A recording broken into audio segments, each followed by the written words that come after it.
Okay, so my name is Paula Glover, and I'm doing my presentation for my internship for the master's program.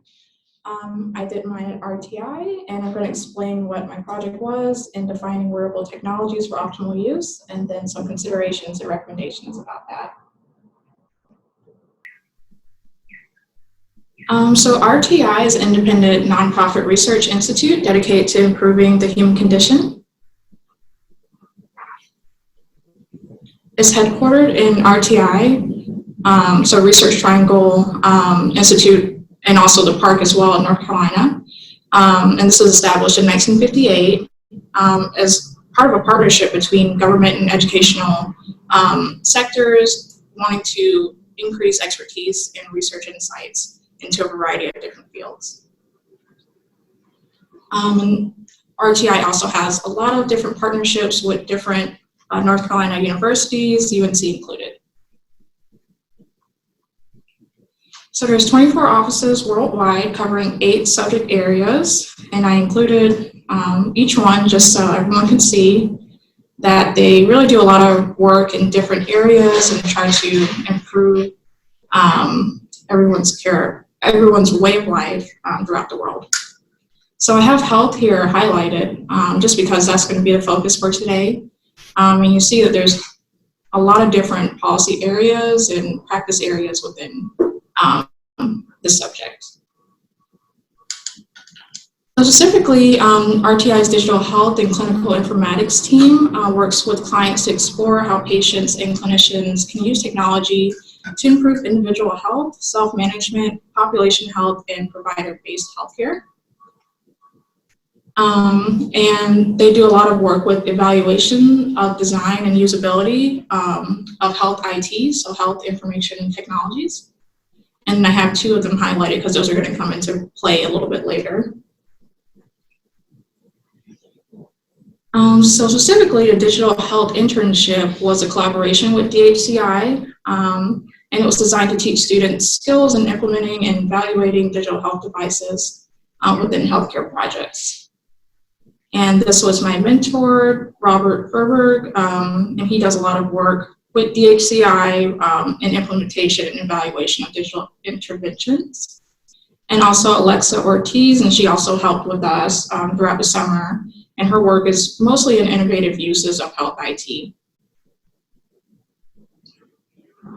So the theme for our internship overall was consumer wearable technologies. So mine is the first one highlighted. So defining consumer wearable technologies accurately, given current developments and use contexts. I also had 2 other cohort members, also in the PSM program, and they did work related to consumer wearables. So one was understanding public opinion concerning consent and security of patient-generated data, and the next one was in heart rate variability. So understanding how to capture that using consumer wearable technologies. So defining consumer wearable technologies through evaluation of key product attributes. So this was basically my project objective to develop a qualitative review of the current landscape of consumer wearable technologies and then define those comparatively against other devices within the same category of technology, just so everyone can use them appropriately according to their use, and then evaluate consumer wearable technologies outside of traditional quantitative comparisons.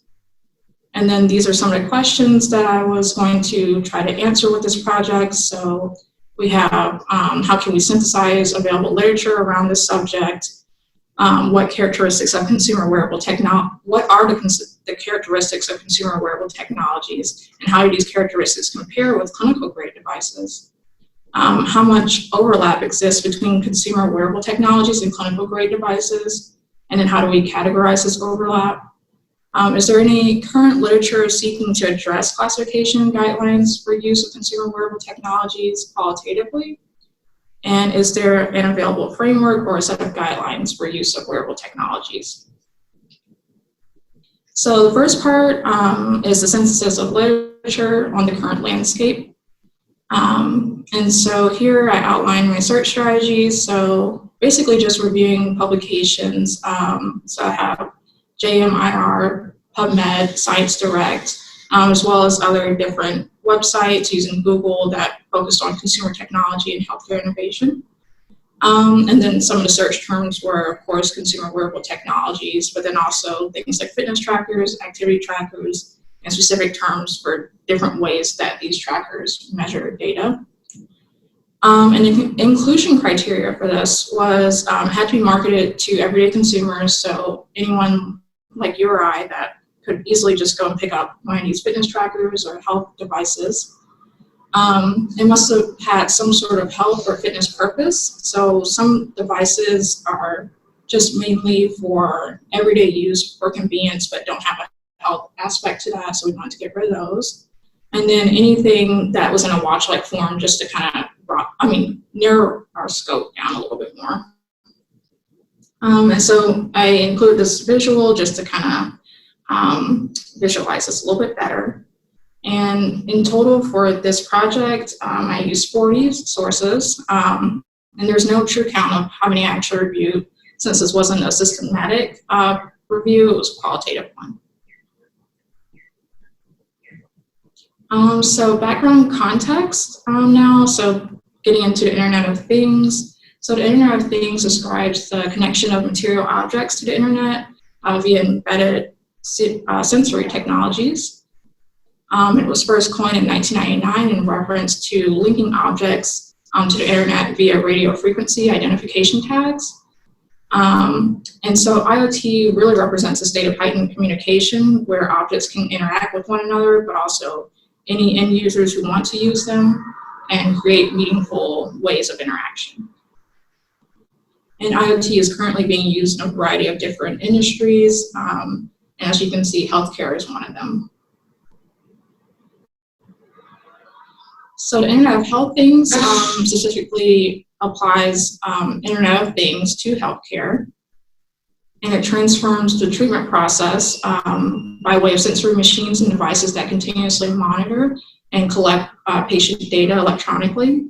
So this is outside of what you would typically see in a traditional care setting where you go to a hospital or outpatient clinic to get that recorded.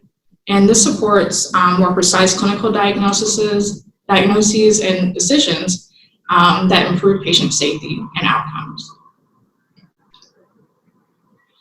So applications of Internet of Health Things and digital health. So really Internet of Health Things seems to be a foundation for digital health architecture.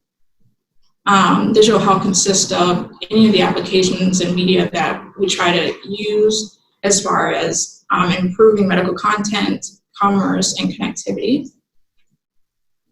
And then I included 4 different areas of digital health. So we have remote monitoring of health data, smartphone health applications, ambient assisted living support. So that's for making patients more independent and able to go after their personal health goals. And then wearable technologies included last. So more on wearable technologies and digital health. So they seem to have emerged at the forefront of digital health just because of their broad applicability in healthcare, clinical research, and personal health education. We see that there's a lot of investments in the billions, with even more projected for this year and into next year. And wearable technologies continuously collect health data using a multitude of form factors. So you see on the diagram, there's just many different ways that you can measure health data and get that data and use it in some way that is clinically significant and beneficial to patients. So problems potentially addressed by wearable technologies. Traditional patient data collection is very narrow in terms of like what it actually covers. And this is because typically if a patient is being seen as in a setting where they're going into a hospital or a clinic, they might have memory recall issues about symptoms or start dates or anything like that. They might have insufficient health information transfer between systems when they move. And this gets into interoperability sometimes. and then inadequate comparisons between the individual and the population health data averages, and this is more of a general scope of how we can see more data going into creating better clinical treatment pathways. So frequent data collection over extended periods of time, as supported by wearable technologies, helps to provide larger and denser data sets.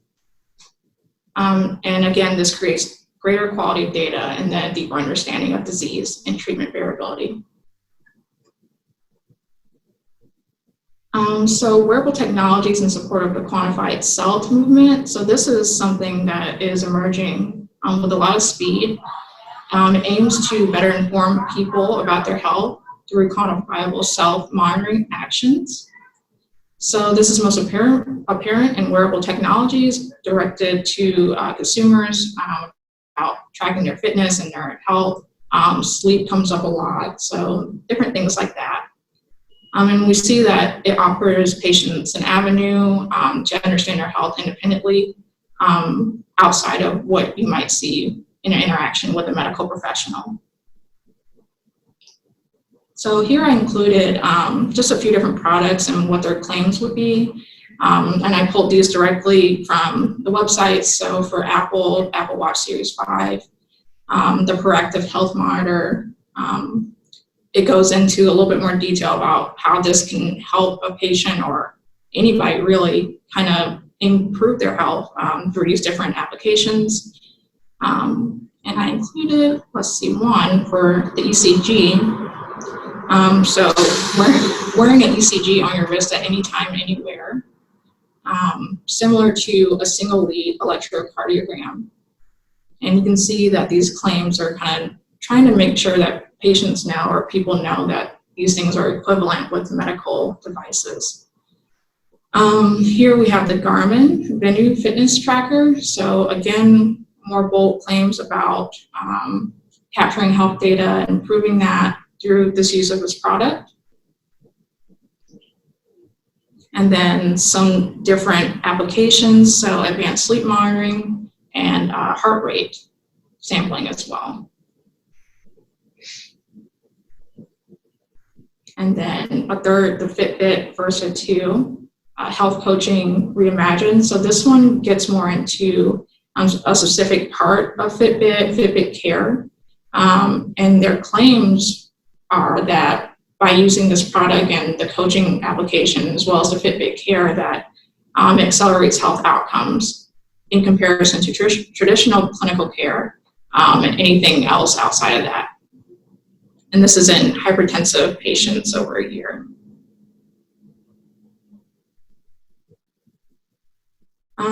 And then also another claim that they mind the gaps. So some of those gaps that we were talking about with patient data, they're saying that by wearing this Fitbit or wearing this fitness tracker that we can, close those gaps a little bit more and create a more robust patient data repository. So consumer wearable technology claims for medical device equivalents. We see here that the new sphere, or I guess field of consumer wearables, kind of exists between the personal health tracking field and the medical research and clinical practice fields. And these claims are just going more into that these things are equivalent to validated medical devices and that they can improve health just in a way that a medical device would. But should we actually believe these things as much as they say they are and as much as they try to market these to consumers directly? So data output from consumer wearables does not always match data output from validated medical devices. And there's a lot of different studies that try to go into validation and reliability of consumer wearable devices and technologies. One is a 2015 paper on validity and reliability of consumer wearable activity trackers. They found that there was high validity and reliability for steps, but anything else resulted in overestimation in measurement. Again, another one, a 2016 paper about energy expenditure, and this was an underestimation of all the trackers that they tested here, compared to a gold standard reliable medical device. But this bottom one here, for Apple Watch 3 and Fitbit Charge 2 for heart rate accuracy, seems to say otherwise, that they appear to be useful for measurement of cardiac activity. So we see a lot of different competing claims here, and it's kind of hard for consumers, let alone anyone else, like a medical professional or researcher, to kind of get through and, you know, anything out there as far as like what is actually true and what is not. So issues undermining consumer wearable technology equivalence to validated medical devices, there's a few, so I included 4. So there's lack of standardized methodology for evaluation and validation. So certain groups measure wearable accuracy in different ways, and they choose different ways to measure them based on different parameters. And so if nothing's standardized, then nothing actually gets said about what is a good device to use and what is not. There's differences in proprietary algorithms. So certain companies might say, this is my algorithm for processing this data, but another one might do it differently. They might sample things differently, and so that all results in a lot of variability. Testing a device efficacy versus efficiency. So it seems that a lot of these tests for validation are for efficacy in a controlled setting, a laboratory setting. But generally, if we're talking about consumer wearables, these are things that are going out in the world with all sorts of people who have all sorts of different lifestyles, and this probably won't result in, you know, the most validated or the least standardized sort of device if we're testing for that. And then outpacing of validation efforts by wearable development cycles. So right now, it seems that the development cycles are just going really, really fast without much validation. And this is just due to so many iterations of different devices. And I mean, at this point, we're on Apple Watch Series 5, I guess, and you can imagine that if they just keep doing this every year, adding more stuff, that is going to be harder to validate what's already out there, let alone the new stuff. So 2, the identification of key attributes of wearable technologies. So when we think about identifying things, I was just trying to pull some main things that I saw across all the different articles and blogs and publications. One being medical oversight, another regulatory compliance requirements, data output, data processing and interpretation responsibility, data security, mobile applications, cost, and context of use. And you see that context of use is highlighted, so this is going to come more into play with my project. So 3, identification of use context for wearable technologies. And then we see that there's different types of context for when you want to use these. And context of use is just describing how and in what context you would like to use the wearable technology for what it is intended for. So we have medical practice, clinical research, and quantified self-tracking as the major ones. And they kind of overlap at different points depending on what sort of work you're doing. And this can be the basis of what you use as far as like comparing one wearable technology to another and seeing if it is appropriate for what you're trying to do. So for the qualitative comparison of wearable technologies based on use context and key attributes. So this is a result of what I did this summer, basically just every day trying to read through what I had collected as far as articles and publications and picking out the salient points and adding them to this chart, just to make it more easier for anybody else to read through and kind of get the general gist of it. But this information is made more presentable in this little diagram that I created. So we see a spectrum or continuation of wearable technology characteristics with wearable medical devices all the way at one end, and then consumer wearable technologies at the other end, and then research grade in the middle. And we see this is because really that wearable medical devices and consumer wearable devices are kind of different in the things that they represent and have as qualities. So these are typically used in the healthcare setting only for medical devices, operated by trained medical professionals, produces raw data, but may have some preliminary interpretations, such as some sort of impression given off by maybe an ECG machine or anything like that.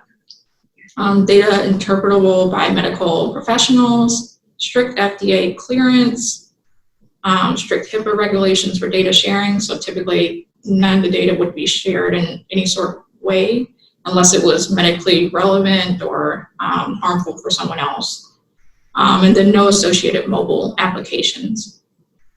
And then at the other end, for consumer wearables, we kind of have mainly the opposite of everything for medical devices. So used anywhere, can be operated by anyone, produces data that is processed already and has interpretation. This is due to the algorithms that I was speaking about earlier. No strict FDA clearance. There are a few things that might need to be done as far as like passing clearance in terms of reference device, but typically is not as strict or stringent as what you would see for medical devices. And no strict regulations for data sharing. So that is a big thing that comes up with data security and how patients or people give up their data and where it goes and what it's used for. And then there's many associated mobile applications, and this just seems to be a trend that happens with any consumer wearable going out now. And then they are much lower in cost. So typically in the hundreds versus the thousands for medical devices. And then research grade is kind of in between. You kind of get a mix of different attributes at different times depending on what research studies you're trying to use them for and where, what diseases and things like that. So my proposed definitions for wearable technologies, I made this diagram to kind of make it a little bit more clear. Clinical grade wearable technology, and this is designed to support medical services and research through an enhancement of communication of patient health data.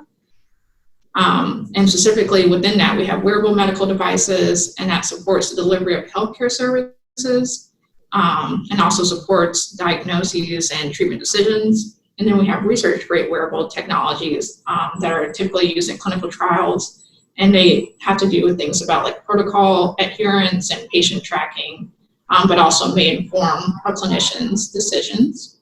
And then all the way by itself, consumer wearable technology, it offers increased connectivity to internet services generally, and is designed to add some sort of convenience to daily life, but may also go into something that is more health-like or educational or anything as far as lifestyle goals, but doesn't do that definitively.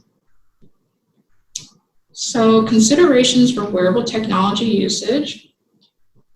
So it's important to understand the performance characteristics and the context of use of wearable technology if you want to use it optimally. And then these are a few considerations that me and my mentor kind of came up with as far as if I was to speak to someone that was considering buying one for a certain reason or certain cause. So one is always, what is your context of use? What are you trying to measure or observe? That definitely plays a part into what you're trying to get. What device is capable of capturing the data intended to answer any of your questions or what you want to observe? How accessible are the data that is collected or stored by the device? So if it's raw, unprocessed data, then you kind of want to have that and have someone on hand to interpret that for you. How likely is the device to be used? And this goes more into the patient or person side where you have to deal with compliance. Is it going to be high cost or low cost? Is it available? Things like that. And then parting considerations. So for any future research or anything building off of this project would be, in what ways should we try to validate wearable technologies? Is quantitative validation equal to better outcomes for use? how should we weigh efficacy versus efficiency when seeking to validate these technologies? Should we hold wearable technologies of different use contexts to different standards of validation? And does every device need to be clinically validated to improve health? This is just a few slides on my internship. So I included some pictures from the first day, as well as a little blurb that they wrote up about us at the end. This was my poster presentation at the showcase at ARTI, and that was just mainly all the interns from that summer present their work over the course of 3 hours to staff and anyone interested. And then this was my presentation to the health informatics seminar that we're currently doing with Duke. And then it was kind of a brief summation of what I presented here today. And lastly, thank you to my mentors and to Dr. Mustafa, my advisor for the program.